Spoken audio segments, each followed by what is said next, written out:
Mi novio descubrió mi cuenta de OnlyFans secreta, pero cuando me reclamó, yo le dije que gracias a eso ya no dependo de un hombre. Él se fue de la casa diciendo, ahora dependes de 40. Me quedé mirándome al espejo con una palabra ajena tatuada en la frente como si fuera un logo. El departamento estaba medio a oscuras, el aire olía a vela barata y a desesperación maquillada. Mi aro de luz era un adorno inútil, mi iPad mostraba números fríos y mi teléfono vibraba como si tuviera hambre. Afuera, en el pasillo, sonaban pasos y yo sentía que cada uno me quitaba un pedazo de estatus. Si todo esto te parece absurdo, espera a entender el orden perfecto que me trajo hasta aquí. Andrés, mi novio, siempre fue el tipo de hombre que cree que el buen gusto se compra en cuotas y se presume en silencio. Arquitecto, serio, con esa energía de alguien que piensa que el minimalismo es una virtud moral, no solo un estilo.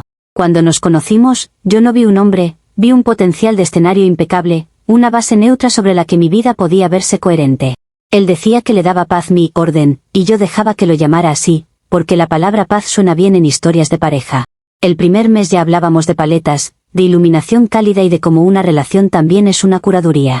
A mí me parecía romántico que entendiera el valor de un fondo limpio, aunque lo suyo era más rigidez que sensibilidad. Nuestra dinámica era muy simple y por eso funcionaba en fotos y en reuniones. Él ponía el departamento, la estabilidad y la cara de adulto responsable cuando había que firmar algo. Yo ponía el criterio, la estética, la dieta paleo que hacía que todo se viera más sano de lo que era y la energía de marca personal que convertía una cena en ritual. Las visitas entraban y decían que se sentía como un catálogo, y yo lo tomaba como un cumplido aunque fingieran que no. Andrés disfrutaba de esa admiración indirecta, pero jamás lo admitía, como si reconocerlo lo volviera superficial. Yo sí lo admito, porque la coherencia visual no se improvisa, se diseña. Y si alguien se beneficia de esa coherencia, lo mínimo es respetarla. El problema es que la coherencia no paga sírems, y menos los que valen lo que vale la paz mental.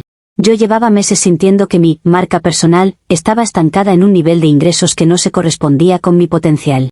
No era una cuestión de necesidad, era una cuestión de expansión, como cuando un negocio abre otra línea de productos. Andrés, con su mentalidad lineal de sueldo fijo, veía el dinero como algo que entra o no entra, como una pared. Yo lo veía como flujo, como tráfico, como atención convertida en valor. Si el mundo está dispuesto a pagar por experiencias exclusivas, sería casi irresponsable no ofrecerlas. A veces la gente confunde ambición con carencia porque les da miedo aceptar que no se atrevieron. Yo no me levanté un día pensando en engañar a nadie, me levanté pensando en diversificar. Empecé a organizar mis semanas como si fuera un aseo y mi cuerpo fuera un activo con estrategia.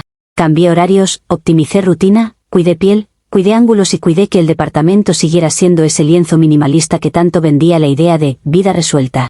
Andrés veía mi disciplina y creía que era para él, y me parecía tierno que creyera que todo se hace por amor. La verdad es que el amor también es un producto, pero el producto necesita inversión.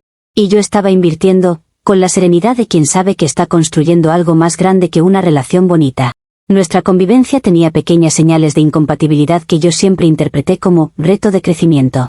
Él podía pasar 10 minutos hablando del grosor de una madera como si fuera un tema trascendental, pero si yo mencionaba números y proyecciones, se le apagaba la cara. Decía que prefería lo real, como si lo digital no fuera real cuando paga cuentas. A mí me irritaba su superioridad silenciosa, esa forma de fruncir la boca cuando algo le parecía innecesario. Yo no necesito que un hombre valide mis decisiones, necesito que no las estorbe. Y Andrés, sin proponérselo, estorbaba cada vez que opinaba desde la escasez. Había días en que lo miraba y pensaba que era increíble que alguien tan inteligente fuera tan básico en lo financiero. El departamento, además, era un templo de reglas no escritas. Todo debía estar en su lugar, pero su lugar lo decidía él cuando le convenía, y cuando lo decidía yo, era capricho. Mi aro de luz, por ejemplo, siempre era un punto de fricción porque rompía la estética, aunque él toleraba cosas peores como su maletín horrible de trabajo. Yo me esforzaba por esconderlo, por guardarlo, por mantener la ilusión de que vivíamos una vida espontánea y no producida. Pero la realidad es que en 2026, si tú no produces tu vida, alguien más la produce por ti y se queda con el margen.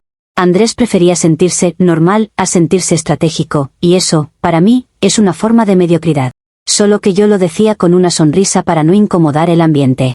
Cuando finalmente tomé la decisión de abrir mi cuenta de contenido exclusivo, lo hice con la misma naturalidad con la que uno abre una cuenta de ahorros.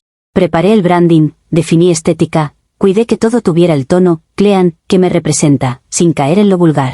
No era un impulso, era una elección empresarial, y me da risa que a la gente le cueste tanto entenderlo. Si un arquitecto cobra por diseñar espacios que te hacen sentir algo, ¿por qué mi diseño personal no iba a ser Mouna Isabel? Yo no le estaba haciendo daño a nadie, estaba participando en la economía de la atención como cualquier otro creador. Además, la independencia financiera no se pide, se ejecuta. Y yo estaba ejecutando. Mi error no fue la decisión, fue subestimar la logística doméstica. En mi mente, todo estaba controlado porque yo controlo los detalles, o al menos eso creía. Una noche, después de grabar, dejé el aro de luz enchufado porque estaba probando un ángulo nuevo y me distraje con una mascarilla de ácido hialurónico. Dejé el iPad abierto porque estaba revisando métricas, comparando días, observando esa curva que sube cuando haces las cosas bien. Me fui a la cocina, me hice un té y me sentí poderosa en silencio. Ese tipo de poder discreto que se siente como una inversión que nadie sospecha. En ese momento, lo último que imaginé fue que la estética, por una vez, me traicionara.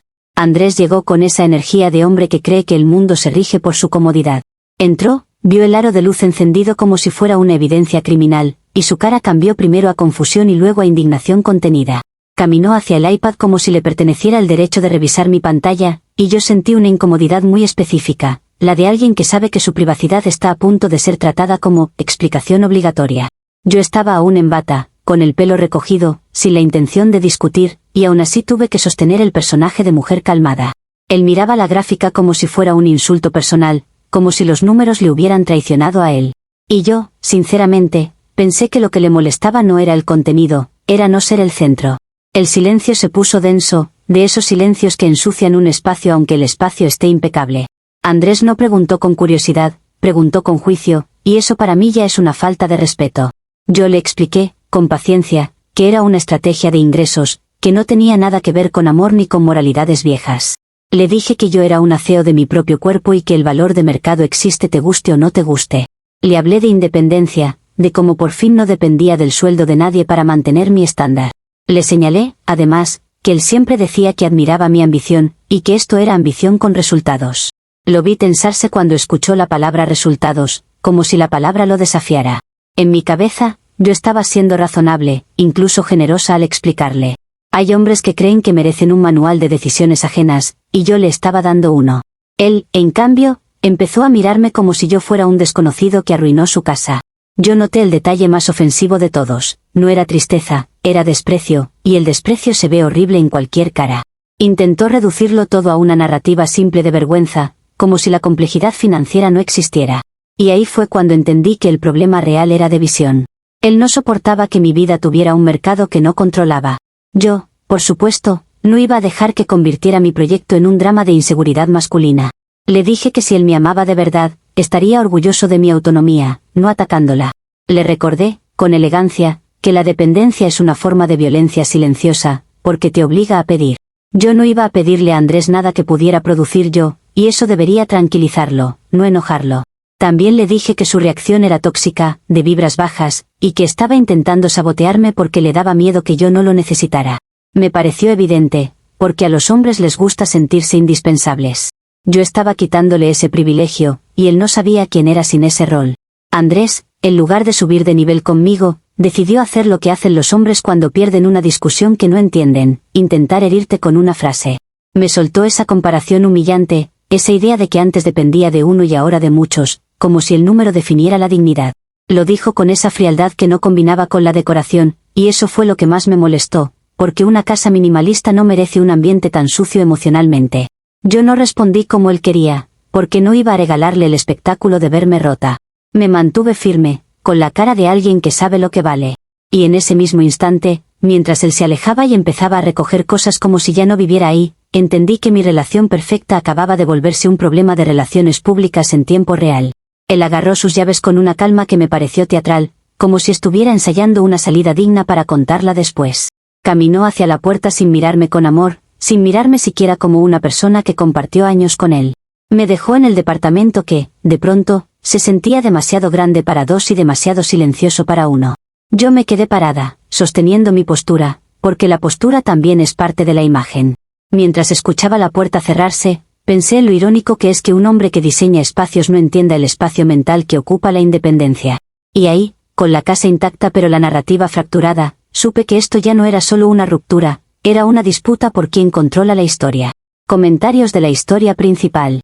Usuario anónimo 1 dice, me estás diciendo que dejaste el aro de luz prendido como si fuera una lámpara de sala y el iPad abierto con la gráfica ahí, y todavía te vendes como CEO estratégica. No eres una empresaria, eres alguien jugando a emprender sin aceptar que su novio te cachó por descuido. Además, lo de llamarlo mentalidad de escasez, porque le dolió descubrirlo, es una gimnasia mental ridícula. Te crees una marca, pero ni siquiera pudiste gestionar la logística básica de tu modelo, punto. Respuesta de la OP. Qué fácil es hablar cuando tu mayor proyecto es opinar desde el anonimato y sentirte superior por 5 segundos. El aro de luz encendido no prueba nada excepto que yo trabajo, cosa que al parecer te cuesta procesar. Si tú asocias estrategia con esconderse y pedir permiso, ese es tu trauma, no mi realidad. Y sí, lo llamo mentalidad de escasez porque solo alguien con miedo cree que la independencia es una amenaza.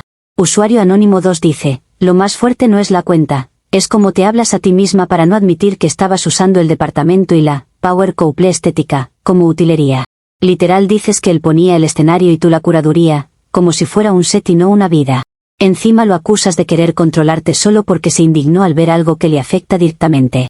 No eres una CEO, eres una relación disfrazada de catálogo. Respuesta de la OP, lo que a ti te parece utilería se llama construcción de vida coherente, pero claro, para entender eso hay que tener criterio. Él no se indignó por afectarle, se indignó por perder el rol de sostén, y eso lo volvió agresivo en su forma de juzgar. Si tú crees que una pareja tiene derecho automático a cuestionar todo lo que haces, revisa tu concepto de amor, porque suena a propiedad. Y si mi vida parece catálogo, es porque yo no vivo en modo improvisación como la mayoría. Actualización 1. Ha pasado 3 días desde la última actualización, y en ese tiempo Andrés no solo se fue, sino que decidió jugar a la Guerra Fría con recursos básicos. Me di cuenta cuando el WiFi desapareció de mi celular como si alguien hubiera borrado el aire, y luego cuando intenté encender una luz y la casa respondió con silencio. No me voy a hacer la ingenua, eso no fue un olvido, fue un movimiento calculado para desestabilizarme. Él sabe que mi trabajo depende de conectividad y de iluminación, porque él vivía aquí y veía cómo se mueve mi día. Para mí eso tiene un nombre muy claro, violencia económica con estética de hombre civilizado.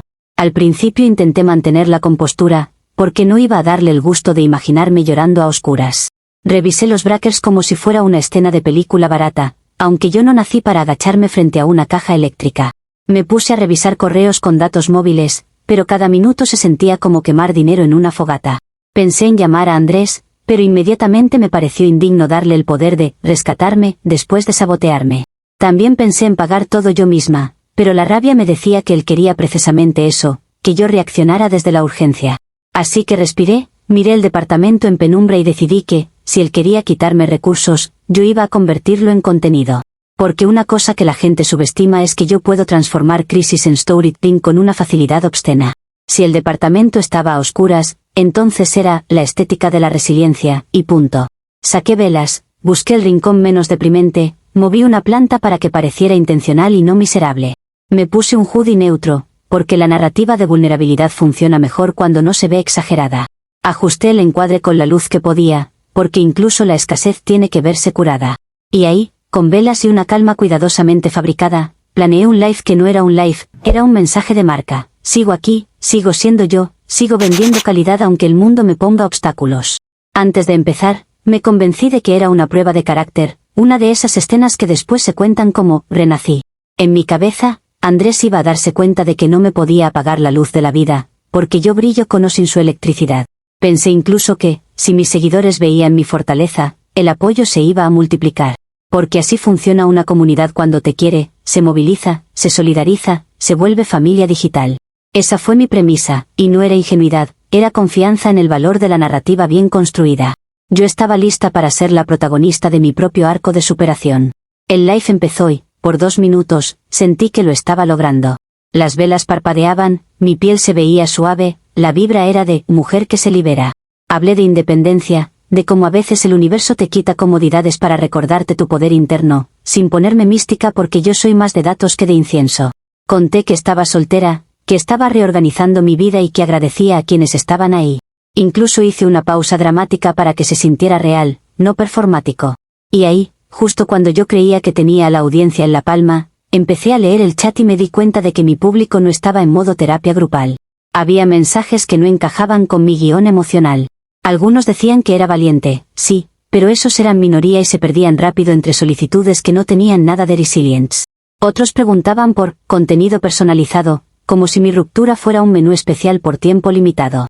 Vi frases que insinuaban que, si estaba sola, ahora, podía hacer cosas específicas, como si la soledad fuera un descuento. Yo me quedé con esa sensación desagradable de estar siendo observada no como persona, sino como producto sin derechos. Intenté redirigir con elegancia, porque yo no soy vulgar y no voy a volverme vulgar por presión. Les dije que la calidad no se negocia y que mi contenido sigue una línea, que no hago cualquier cosa por impulso. Esa fue la primera vez que noté algo muy importante: la gente confunde pagar con mandar. Yo siempre vi a mis suscriptores como inversores de una experiencia, no como dueños de mi conducta. Pero el chat estaba lleno de una energía de exigencia, como si me estuvieran cobrando una deuda emocional por el simple hecho de que Andrés se había ido. Y me indignó, no por pudor, sino por concepto: una marca no se arrodilla ante el consumidor, guía al consumidor. Respondí con firmeza, con esa voz de influencer que pone límites y suena empoderada. Les dije que agradecía el apoyo, pero que no toleraba faltas de respeto ni demandas agresivas. Sin embargo, la pantalla seguía vomitando mensajes y yo sentía que el live se me iba de las manos. En ese caos apareció un nombre que empezó a repetirse en el chat como si alguien hubiera tomado el control del ritmo. Master Wolf, escribió varias veces, con un tono que no era solo insistente, era dominante, como si ya supiera cómo funciona la presión. Dijo que le gustaba verme fuerte, y esa palabra me sonó a manipulación envuelta en elogio. Luego soltó que podía ayudarme con la factura de la luz, como quien ofrece agua a alguien que él mismo empujó al desierto. Me dio rabia que el chat celebrara ese comentario como si fuera romanticismo digital, porque no era romance, era negociación. Yo intenté ignorarlo, pero el live estaba lleno de gente pidiéndome que le respondiera, como si eso fuera el clímax de la noche. Y ahí entendí el segundo problema: mi audiencia estaba empezando a escribir mi historia.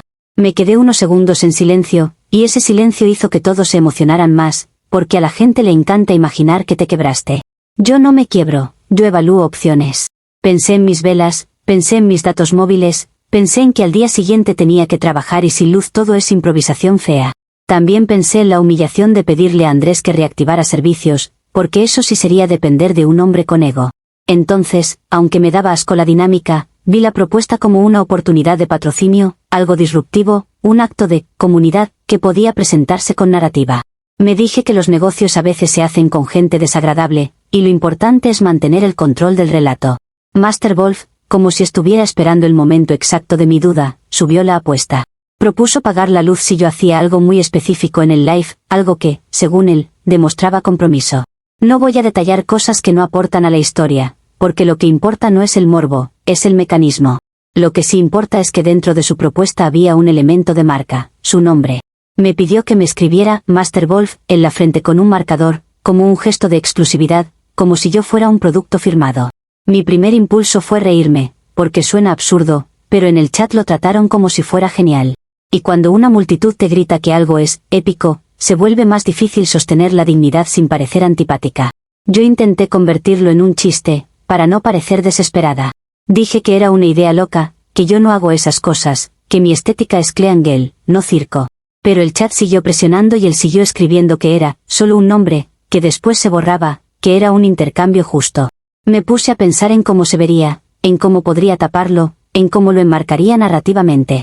También pensé en el algoritmo, porque el algoritmo premia lo extremo y castiga lo correcto. Y ahí, entre velas, comentarios y la idea de un departamento sin luz, tomé una decisión que en mi mente fue empresarial, no emocional. Me dije que esto sería un episodio, un capítulo, algo que luego se supera.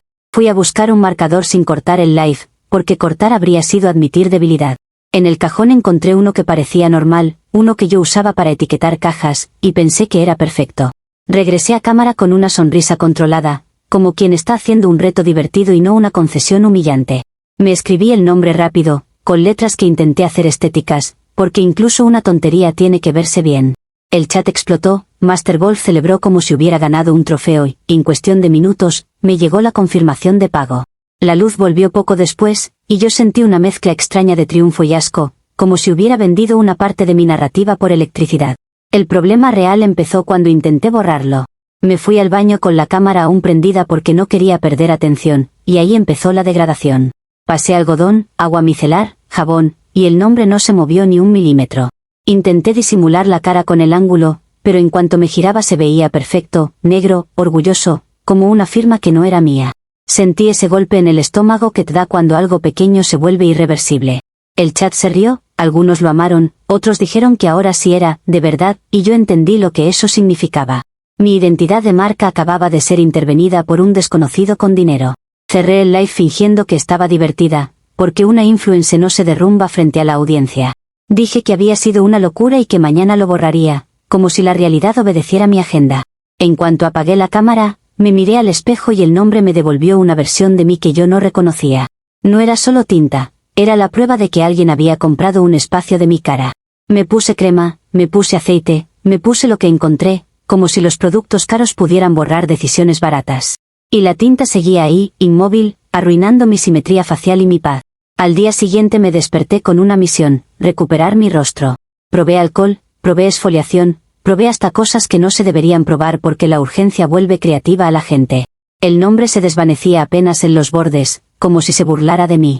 Yo tenía que grabar contenido y, por primera vez en mucho tiempo, el problema no era el ángulo, era la existencia de esa palabra. Me puse maquillaje, pero el relieve oscuro se asomaba como si la tinta tuviera voluntad. Me hice un flequillo tupido improvisado, algo que jamás habría elegido, porque mi cara funciona mejor abierta y limpia. Y aún así, cuando me movía, se veía, como una sombra de mal gusto. Lo peor fue entender la consecuencia comercial inmediata.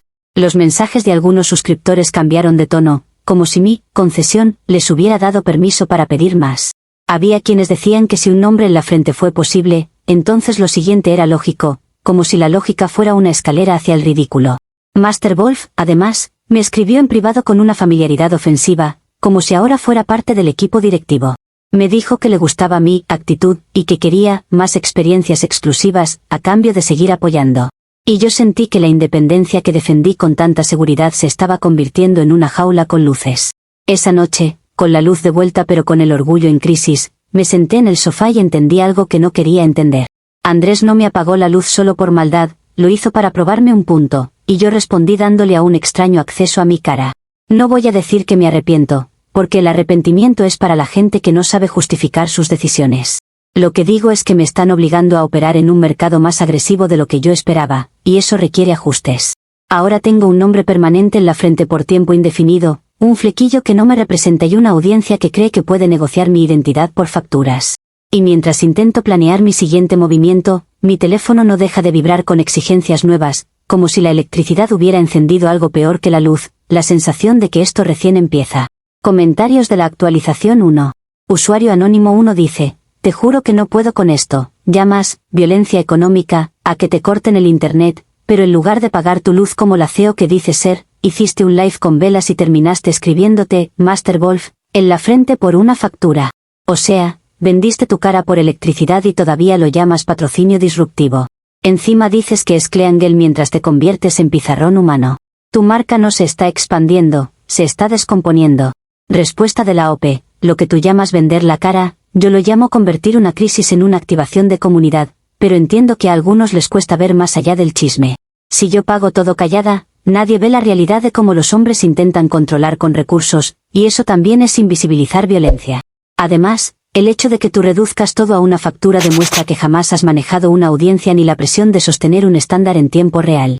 Y sí, mi estética es Cleangle, precisamente por eso estoy gestionando soluciones para que un detalle temporal no defina mi identidad completa. Usuario anónimo 2 dice: la parte más triste es que te indignas porque la gente confunde pagar con mandar, pero fuiste tú la que les enseñó que con dinero te doblan. Dijiste que no ibas a pedirle a Andrés, pero terminaste obedeciendo a un tipo random del chat para que te prendan la luz. Luego te haces la sorprendida de que ahora te exijan más, como si tú no hubieras abierto esa puerta con un marcador permanente. Master Wolf no te compró la luz, te compró el precedente. Respuesta de la OP: lo triste es tu necesidad de convertir cualquier situación compleja en un juicio simplón para sentirte superior. Nadie me dobló, yo tomé una decisión estratégica en un contexto específico, porque la vida real no funciona con moralinas perfectas. Si tú crees que poner límites significa jamás negociar, entonces no entiendes cómo operan los negocios ni las dinámicas de poder, solo repites frases para sonar inteligente. Y que te quede claro, que alguien intente excederse no significa que yo le pertenezca, significa que tengo que recalibrar mi modelo, y eso lo voy a hacer a mi manera. Actualización 2. Ha pasado una semana desde la última actualización, y aunque recuperé la luz gracias a Master Wolf, la casa siguió sintiéndose como un set a medio desmontar. El nombre en mi frente ya estaba más difuminado, pero no lo suficiente como para que mi autoestima dejara de ver lo primero que mi cara. El flequillo tupido se volvió mi nueva cárcel estética, porque cada vez que el cabello se movía, ahí estaba ese recordatorio de que una factura tuvo más autoridad que mi criterio. Aún así, me repetí que era un bache narrativo, que todo gran arco tiene su caída, y que yo iba a capitalizarlo. Pero el mercado no espera, y mi público tampoco. Lo primero que noté fue que mi bandeja de mensajes se volvió un lugar hostil con perfume caro. Había quienes me decían que era valiente y resiliente, pero esos siempre son los mismos que aplauden desde lejos sin pagar nada. Los que sí pagan empezaron a actuar como si su suscripción fuera un contrato de control, y eso me pareció de un atrevimiento impresionante.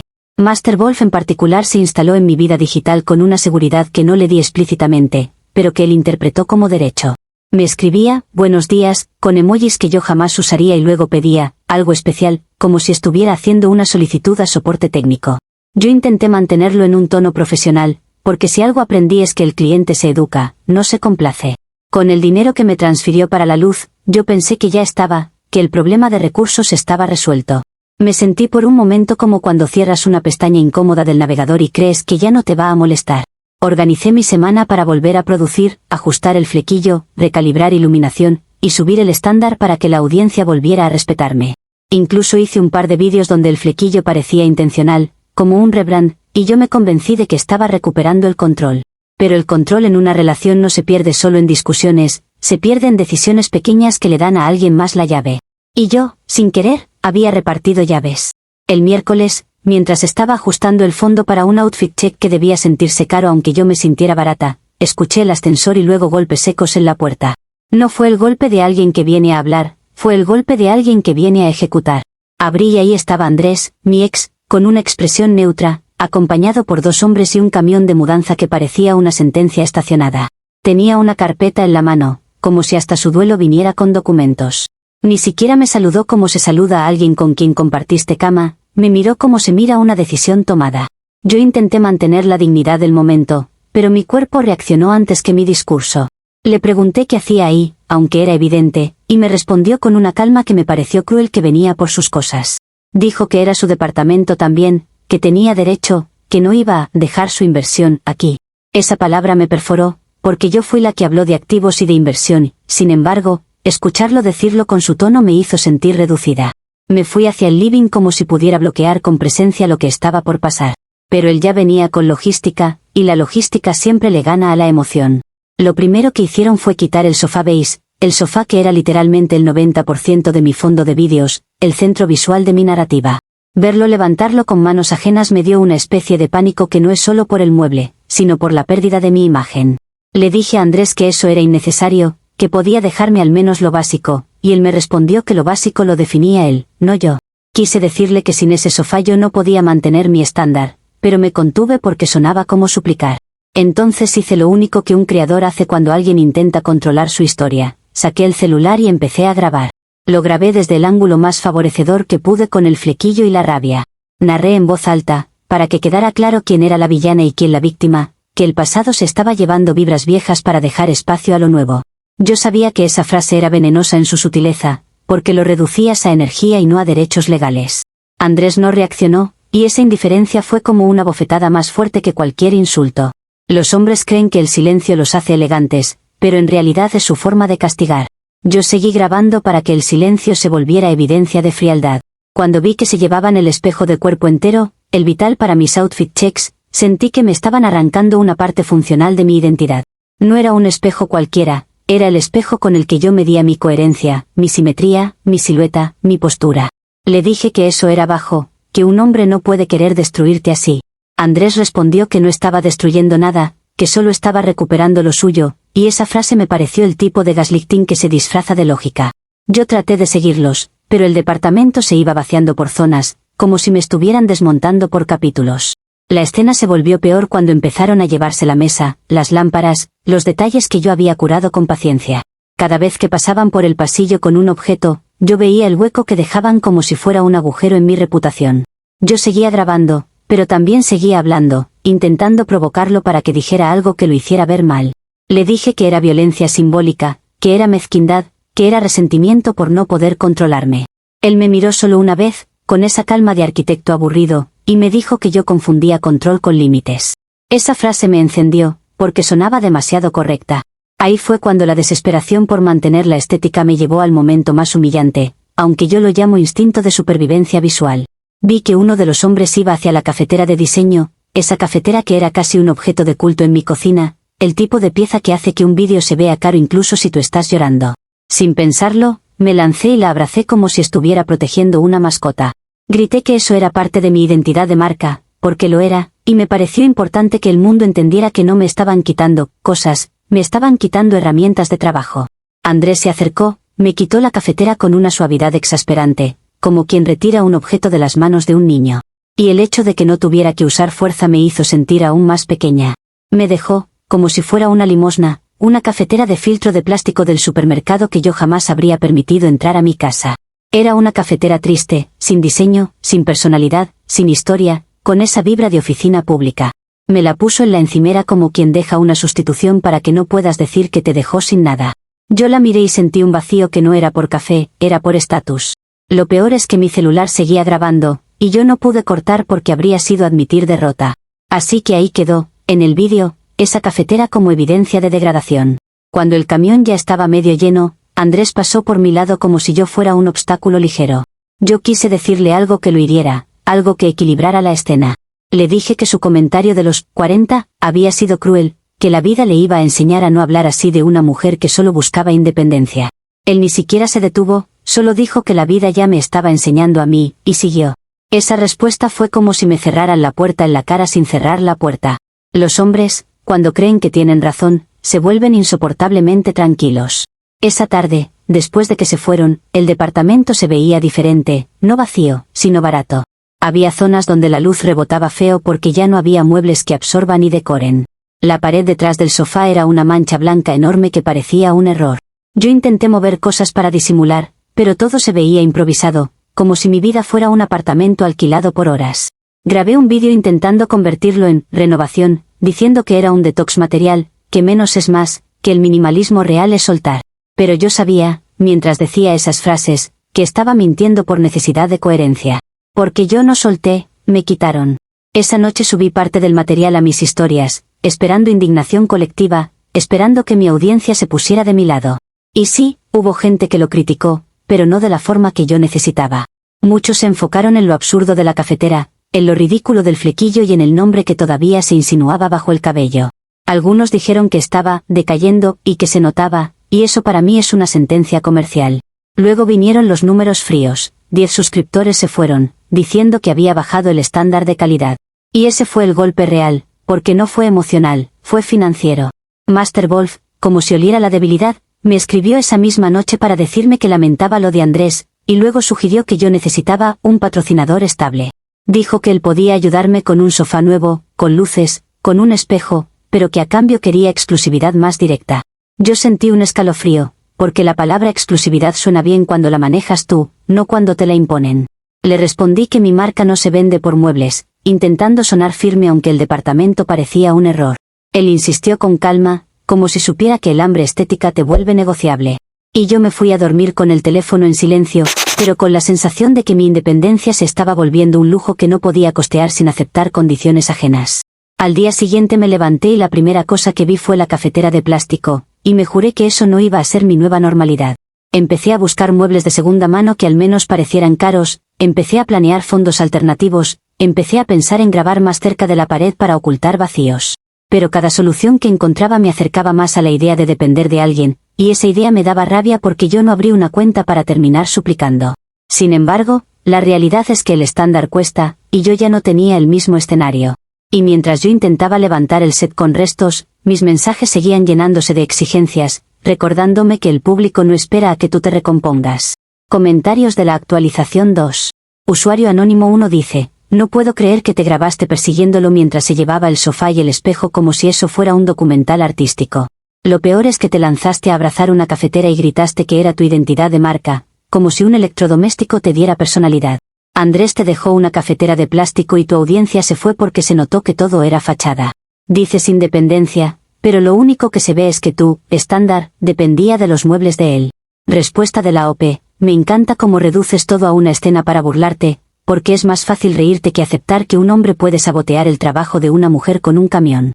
El sofá y el espejo no son cosas, son herramientas de producción, pero entiendo que para alguien sin criterio todo es lo mismo. Lo de la cafetera fue un símbolo, y si tú no entiendes símbolos es porque vives en modo literal y aburrido.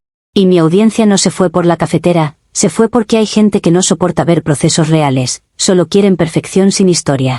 Usuario Anónimo 2 dice, lo más gracioso es que sigues diciendo que Andrés es tóxico y que tiene mentalidad de escasez, pero él fue el único que actuó con lógica, se llevó lo que era suyo y te dejó algo para que no hagas drama. Y tú, mientras tanto, ya estabas aceptando dinero de Master Wolf por una factura y ahora te asustas porque te ofrece muebles a cambio de exclusividad. Te quejas de que la gente cree que pagar es mandar, pero tú les estás demostrando que sí. Te convertiste en el chiste que él te dijo. Respuesta de la OP, la lógica sin empatía no es virtud, es frialdad, y que tú aplaudas eso dice mucho de ti. Él no me dejó algo por bondad, me dejó una cafetera de plástico para humillarme con una sonrisa, que es la forma más cobarde de violencia. Y Master Wolf no manda, porque pague, intenta, que es distinto, y yo estoy observando dinámicas para ajustar mi negocio. Si tú crees que una mujer debe desaparecer cuando está en crisis para no incomodarte, entonces tu problema es que te molesta ver a alguien resistir en voz alta. Actualización 3. Han pasado 18 meses desde la última actualización, y no voy a fingir que fue una transición elegante porque no lo fue. Hubo un momento, al inicio, en el que yo todavía creía que todo se trataba de un bache temporal, un cambio de etapa que se resuelve con rebrand y consistencia. Pensé que podía recuperar mi estándar con esfuerzo, que podía reemplazar muebles, que podía reconstruir el set y mantener la narrativa de independencia. Pero el mercado no es una terapia, y cuando un producto pierde brillo, la gente se va sin despedirse. Esa es la parte que nadie dice cuando habla de empoderamiento, sostenerlo cuesta más que declararlo. Los siguientes meses se volvieron una guerra silenciosa contra la caída de números. Al principio perdí suscriptores lentamente, como un goteo que te niegas a mirar porque piensas que se va a detener solo. Luego el goteo se volvió fuga. Mis mensajes se llenaron de comparaciones con versiones anteriores de mí, como si yo fuera una temporada que se puede cancelar. Algunos decían que me veía cansada, que mi energía ya no era aspiracional, que el contenido se sentía barato, y esas palabras me dolían más que cualquier insulto moral. Porque yo puedo soportar que me juzguen por decisiones, pero que me juzguen por estética es como atacarme en mi idioma nativo. En ese proceso, Master Wolf se volvió una presencia constante, y lo peor es que se volvió constante porque yo lo permití. Al inicio, yo lo veía como un patrocinador incómodo, alguien que inyectaba liquidez a cambio de caprichos digitales que yo pensaba controlar. Pero cuando tus ingresos se vuelven irregulares, empiezas a valorar la regularidad como si fuera amor. Él pagó cosas, primero pequeñas, luego más grandes. Un sofá nuevo, un aro de luz mejor, un espejo, incluso una cámara que yo no podía comprar sin justificarlo 20 veces. Cada objeto venía con una condición sutil, no escrita, pero inevitable, que yo respondiera rápido, que yo estuviera disponible, que yo no lo contradijera demasiado. Yo me decía que era una alianza, que era una relación de valor, como cuando una marca tiene un inversionista principal. El punto de quiebre real fue cuando entendí que la audiencia ya no era audiencia, era una cuerda. Yo no estaba creando porque quería, estaba creando porque si no creaba me desplomaba. Esa diferencia se nota, y la gente la huele. Empecé a sentir que todo lo que hacía estaba orientado a retener a un puñado de suscriptores que no querían mi visión, querían control. Intenté pivotear hacia un contenido más e-ticket, más coaching, más lifestyle aspiracional, pensando que ahí estaba el futuro. Pero la ironía fue que mi credibilidad se había debilitado por mi propia historia, porque nadie compra e-ticket de alguien que parece estar negociando su dignidad por electricidad. Con el tiempo, los suscriptores se redujeron a pocos, y los pocos se volvieron uno. Master Wolf dejó de ser un nombre en una pantalla y se convirtió en el centro financiero de mi vida. Y como siempre pasa con los centros, empezó a creer que todo debía girar alrededor de él. Fue ahí cuando descubrí, por accidente, la verdad más ridícula. Master Wolf no era un chico misterioso, ni un lobo de internet, ni una fantasía juvenil. Era un hombre de 45 años, gerente de ventas, llamado Rogelio. La primera vez que lo vi en persona sentí un choque casi físico, como si mi mente se negara a unir ese rostro con el nombre que una vez estuvo en mi frente. Pero la realidad no te pregunta si combina con tu estética, solo se impone. Rogelio se presentó como alguien práctico, alguien que sabe invertir y que quería cuidar su inversión. Al principio yo me reí por dentro, porque la frase era tan literal que parecía parodia de mi propia vida. Me dijo que admiraba mi disciplina, mi imagen, mi capacidad de generar deseo, y yo acepté los elogios porque, honestamente, ya no tenía tantos. También me dejó claro que él no era como los otros, que él sí podía sostenerme de forma estable. Y aunque me ofendía la idea de ser sostenida, también me seducía la palabra estable, porque en mi cabeza estabilidad significa volver a verme bien. Yo estaba cansada de pelear con la cafetera de plástico, con fondos improvisados y con mensajes humillantes. Estaba lista para que alguien pagara el costo de la coherencia. La transición a vivir con él no fue un acto romántico, fue un movimiento financiero con narrativa de pareja. Yo no lo conté así al mundo, obviamente, porque una cosa es vivir una transacción y otra es anunciarla como tal. Yo lo presenté como una nueva etapa, como una alianza con alguien que valora mi potencial, como una relación madura donde ambos ganamos. La realidad era que mis cuentas necesitaban un ingreso fijo y él necesitaba sentirse dueño de algo exclusivo. Al principio, las exigencias eran pequeñas, que usara cierta lencería, que grabara a cierta hora, que le mandara una foto cuando él la pedía. Yo lo justificaba diciendo que era parte de atender a un patrocinador premium. Pero los patrocinadores premium siempre quieren más, porque pagan con la ilusión de que compraron prioridad. Con los meses, esas exigencias se volvieron reglas domésticas. Rogelio empezó a elegir mi ropa con el argumento de que ciertos estilos vendían más, y a mí me ardía que alguien sin sentido estético se adjudicara autoridad sobre mi imagen. Pero si yo protestaba, él me recordaba que él estaba pagando la casa, la luz, el internet, y que él solo estaba protegiendo el producto. La palabra producto empezó a aparecer con demasiada frecuencia en su boca, y yo sentí una indignación que tenía que tragar porque no tenía un plan B. Me dijo que debía mantener un peso específico porque eso sostiene el valor, y lo dijo con la naturalidad de quien habla de un carro. Yo me miré al espejo y pensé que la independencia se puede romper de formas muy sofisticadas. Lo más perverso es que, desde afuera, todo parecía estable. Volví a tener un fondo bonito, volví a tener luz, volví a tener muebles que combinaban. Podía publicar historias de café en taza linda, de ropa bien doblada, de vida resuelta. Pero por dentro yo me estaba volviendo una empleada doméstica de lujo que debía sonreír para conservar el contrato. Rogelio tenía manías de control que él llamaba protección de exclusividad. Me pedía que no hablara con otros hombres, no por celos románticos, sino porque decía que diluía el producto. Y aunque suene grotesco, lo decía con seriedad corporativa, como si estuviera en una reunión de ventas. Yo me decía que era temporal, que en algún momento me recuperaría y lo dejaría. Pero cada mes que pasaba, mi dependencia se hacía más sólida. La frase de Andrés, esa que tanto me indignó, empezó a sentirse como una profecía matemática. Yo ya no dependía de 40, dependía de uno, y ese uno tenía nombre, edad, cuentas bancarias y reglas. Y lo peor es que él lo disfrutaba, porque para algunos hombres el dinero no es para vivir mejor, es para poder mandar sin levantar la voz. Yo intenté negociar espacios de libertad, intenté decir que yo necesitaba salir, ver amigas, respirar. Él me lo permitía a veces, pero siempre con condiciones, siempre con supervisión indirecta, siempre con esa energía de propietario. Y yo, que alguna vez me vi como CEO, ahora estaba pidiendo permisos como si fuera una becaria. El colapso final de mi carrera como influencer ticket no fue un evento explosivo, fue un apagón lento. Los pocos seguidores que me quedaban notaban algo raro, notaban rigidez, notaban miedo disfrazado de sonrisa. Las marcas dejaron de escribirme porque ya no era aspiracional, era extraña. Mi contenido se volvió repetitivo porque mi vida era repetitiva, grabar, agradar, mantener peso, mantener silencio. Yo intentaba reinventarme, pero no puedes vender libertad cuando tu voz suena entrenada. Y mientras yo me esforzaba por sostener el personaje, Rogelio se aseguraba de que el personaje no se le escapara. Una jaula con decoración sigue siendo jaula. La escena más humillante ocurrió hace poco, y fue la que terminó de sellar el cierre de esta historia. Rogelio quiso llevarme a cenar a un lugar bonito, uno de esos restaurantes donde la gente va a confirmar que su vida está bien. Yo me puse un vestido que él eligió, porque ya ni discuto eso, y salimos como una pareja que no se cuestiona. En el restaurante, la luz era cálida, la música suave, y yo por un segundo pensé que podía fingir normalidad. Pero el universo, que parece tener sentido del humor cruel, me cruzó con Andrés. Andrés estaba ahí con una chica normal, de esas que no parecen estar en guerra con su imagen. Sin maquillaje exagerado, riéndose a carcajadas, con esa libertad que se nota en la cara. Verlo así me descolocó, porque yo siempre pensé que él era el rígido y yo la libre. Él me vio primero, y su mirada recorrió mi vestido elegido por otro, mi postura controlada, y luego se detuvo en Rogelio.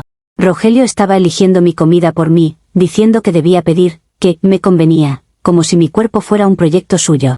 Andrés no hizo drama, no se acercó, no me habló como ex, solo me saludó con un leve asentimiento, como quien saluda a una ex empleada. Y esa indiferencia me dolió más que cualquier insulto porque venía cargada de confirmación. Yo quise decir algo, quise sonreír, Quise mostrar que estaba bien, pero Rogelio me apretó la mano bajo la mesa como un recordatorio. Me susurró que no hable con otros hombres, que no haga contacto, que no provoque escenas. Dijo que la exclusividad se cuida siempre, incluso en público. Yo me quedé congelada, como si mis cuerdas vocales fueran parte del contrato. Andrés volvió a su mesa con esa chica y siguió riéndose, y yo me quedé viendo cómo se veía a alguien que no está negociando su existencia. En ese instante entendí que mi independencia se convirtió en una marca registrada a nombre de otro. Cuando llegamos a casa, Rogelio estaba satisfecho, como si hubiera protegido su inversión de un riesgo. Me dijo que yo había hecho bien en mantenerme callada, que eso demostraba profesionalismo. Yo subí al baño, me miré al espejo y vi mi cara perfectamente iluminada, sin flequillo ya, sin el nombre en la frente, con piel cuidada, con todo lo que antes era mi sueño. Y aún así, me sentí más atrapada que cuando estaba a oscuras con velas. Porque en la oscuridad al menos yo decidía el ángulo, y aquí el ángulo lo decide un hombre que paga. Ahora entiendo la ironía completa. Soy financieramente libre en apariencia, pero emocionalmente soy una empleada doméstica de lujo. Y mientras escribo esto, con la casa impecable y la garganta apretada, sé que el problema no es solo cómo llegué aquí, sino cómo salgo sin que me cobren el precio. Comentarios de la actualización 3. Usuario anónimo 1 dice, la profecía se cumplió sola, te burlaste de Andrés y te creíste CEO, pero terminaste viviendo con Master Wolf, que era un Rogelio de 45 años y ahora te trata como activo con peso específico. Lo más fuerte es que tú misma lo dices, no fue romance, fue transacción. O sea, cambiaste una relación real por un contrato disfrazado, y ahora ni siquiera puedes saludar porque diluyes el producto. No eres libre, eres mercancía con moño. Respuesta de la OP, me impresiona tu necesidad de narrar mi vida como castigo moral para sentirte superior, como si tú nunca hubieras hecho nada por estabilidad. La gente romantiza la libertad hasta que le toca pagarla, y yo no voy a disculparme por elegir seguridad en un mundo que no perdona a las mujeres cuando se caen. Si Rogelio tiene expectativas, eso se llama dinámica de acuerdos, y que a ti te incomode solo demuestra que prefieres juzgar antes que entender la complejidad de sostener un estándar. Y lo del saludo es una decisión estratégica, no una humillación, porque yo no estoy aquí para darle espectáculo a un ex. Usuario anónimo 2 dice, no, Valentina, no es complejidad, es que te vendiste por muebles desde la actualización 2 y ahora te sorprende que el comprador crea que tiene derechos. La escena de Andrés saludándote como ex empleada es brutal porque es exactamente lo que eres, alguien bajo control ajeno, con ropa elegida por un tipo que te prohíbe hablar. Y todo empezó con tu arrogancia de, ya no dependo de un hombre. Si dependes, solo que ahora el hombre tiene nombre real y reglas. Tu empoderamiento fue pura fachada con aro de luz. Respuesta de la OP, a ti te encanta decir, te vendiste, porque suena fuerte y te da una sensación de autoridad moral, pero no aporta nada más que morbo. Si tú crees que la vida se divide entre libre y vendida, te falta calle y te sobra juicio. Yo hice lo que tenía que hacer para sostenerme cuando el mundo decidió arrancarme recursos y reputación al mismo tiempo, y no voy a pedir perdón por sobrevivir con estrategia. Y si Andrés me saludó así, eso habla de su pequeñez y de su necesidad de sentirse superior, no de mi valor, porque mi valor no lo define un asentimiento ni el comentario de un anónimo.